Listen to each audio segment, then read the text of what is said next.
राजनीति के अखाड़े में वाक युद्ध तेज है। केंद्रीय गृह मंत्री अमित शाह ने कांग्रेस नेता राहुल गांधी पर ऐसा कटाक्ष किया है कि सियासी माहौल और गर्मा गया है।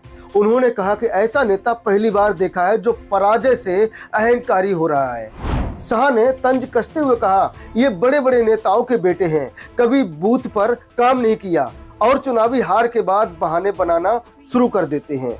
ईवीएम ठीक थी लेकिन हार के बाद खराब हो गई। अमित शाह ने विपक्ष के ईवीएम वाले बहानों को जमकर आड़े हाथों लिया। उन्होंने कहा कि जब लोकसभा चुनाव में राहुल गांधी खुद को विजेता मानते हैं तब ईवीएम ठीक थी। झारखंड में कांग्रेस जीती तो ईवीएम सही थी, लेकिन जब महाराष्ट्र में जनता ने हराया तो अचानक ईवीएम खराब हो गई।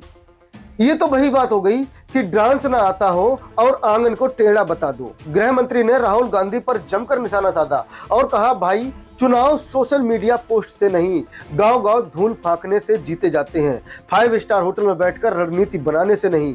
उन्होंने यह भी जोड़ा कि जिन नेताओं ने कभी बूथ पर स्तर पर काम नहीं किया वे हार के बाद ईवीएम को कोसने का शॉर्टकट ढूंढते हैं। शाह ने राहुल गांधी को हार के बाद ईवीएम पर सवाल उठाने की बजाय जनता के बीच जाकर मेहनत करने की सलाह दी।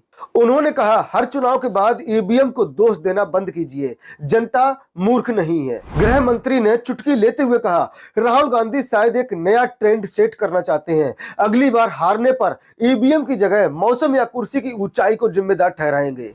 अमित शाह के इस बयान ने राजनीतिक गलियारों में सनसनी मचा दी है। उनके तीखे बयान न केवल राहुल गांधी पर सीधे प्रहार हैं, बल्कि विपक्ष की रणनीतियों पर भी सवाल खड़े करते हैं। अब देखना यह है कि राहुल गांधी इस बयान का जवाब 5 स्टार होटल से देंगे या फिर मैदान में उतरकर। जनता भी यही सोच रही है कि अगली बार विपक्ष का नया बहाना क्या होगा।